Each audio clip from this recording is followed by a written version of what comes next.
If you only act when you feel like it, you're never going to accomplish anything great, because feelings are fleeting and structure is what sustains excellence. Discipline isn't about doing hard things, it's about doing the right things, whether you feel like it or not. That's why high performers don't live by emotion, they live through execution. They live by their calendar. I'm your host, Isaac, and today on the Standards of Excellence podcast, we're talking about why living by your calendar, not your feelings, is the key to consistency, productivity, and peace. Because when your schedule leads and your emotions follow, your days stop feeling chaotic and start feeling intentional. Most people live reactively, guided by mood instead of mission. They say, I'll work out when I feel motivated, or I'll focus when I'm in the right mindset. But that mindset almost never shows up. And so, their results are inconsistent too. The reality is that your feelings are terrible project managers. They fluctuate by the hour, by the minute. They are influenced by fatigue, distraction, even the weather, obviously of which you have no control. If you allow them to decide when and how you act, you're surrendering your control to life of circumstance. Living by your calendar replaces emotional chaos with deliberate order. It shifts you from reacting to directing, from waiting for motivation to creating momentum. And that's where discipline becomes freedom. There's a reason living by your calendar works, and it's because it gives your brain certainty. When something is scheduled, your mind treats it as real. It stops being an idea and becomes a commitment. Psychologically speaking, this creates what's known as the implementation intention. It's a mental cue that tells your brain when to act and what to do. It eliminates the friction, the hesitation, and the wasted willpower.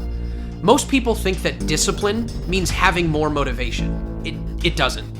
Discipline means needing less. When your actions are scheduled, emotion doesn't get a vote. You don't need to feel ready, the calendar decides for you. It's not robotic, it's reliable. Waiting for the right feeling is one of the most seductive forms of procrastination. We convince ourselves that waiting will make us more effective, that if we just feel inspired, focused, or rested, we'll perform better. But the truth is, action creates the emotion we were waiting for. You don't feel motivated and then act, you act and then feel motivated. You don't feel confident and then perform. You perform and confidence follows. The longer you wait for perfect emotional alignment, the weaker your willpower becomes.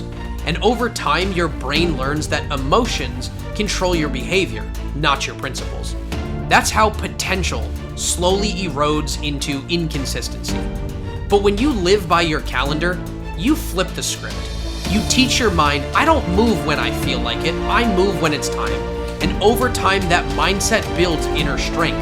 The kind of calm, consistent discipline that doesn't need to negotiate with your emotion. The calendar is not a cage, it's a compass. It's not about rigidity, it's about rhythm. When your schedule reflects your values, it brings peace, not pressure. It eliminates decision fatigue because you already know what matters today.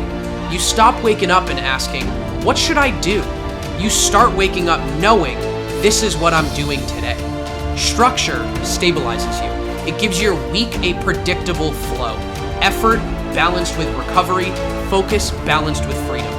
That stability reduces stress levels because you're no longer chasing time, you're directing. And when your time has direction, your days gain meaning. That's what living by your calendar is truly about. Not controlling your life, but aligning it. Let's take a look at this practically. Here's how to build a calendar that leads your life, not just records it. First, you're gonna need to anchor the non-negotiables. Start with what matters the most. Is it family, health, recovery, time to focus? These aren't extras, they're the foundation. If they're not on the calendar, they're not your priority. Next, we go into scheduling deep work. Protect your time for your most important tasks. Turn off distractions, set boundaries, and give your best energy to the things that actually move your mission forward. Next would be plan for renewal. Don't fill every slot. Leave spaces for rest, reflection, and recharging. Without white space, the calendar becomes a prison. With it, it becomes a rhythm. And lastly, review and adjust. Every week, do an evaluation. You have to ask yourself, did my schedule reflect my values or just my obligations? Refine it. The goal is alignment, not rigidity. When your calendar reflects who you want to be, not just who you have to be and what you have to do, excellence stops feeling forced. It becomes your internal default. Living by your feelings feels easier in the moment, but emptier in the long run. Living by your calendar feels harder at first, but more fulfilling over time. Because feelings give you relief. Structure gives you results. Fulfillment doesn't come from what's convenient, it comes from what's consistent. When you build your life around rhythm, not reaction, you discover peace. Not because life slows down, but because you finally move in sync with what matters. You're no longer chasing motivation or drowning in guilt, you're simply following your design. One calendar block, one deliberate action at a time. That's how order replaces overwhelm. Feelings, they come and go, but your standards don't. So today, trust your calendar. Show up when you said you would. Act according to structure, not impulse. Because consistency builds character, and character builds peace. Thank you for listening to the Standards of Excellence podcast. If today's message resonated with you, share it with someone who's ready to stop waiting for motivation and start living with structure.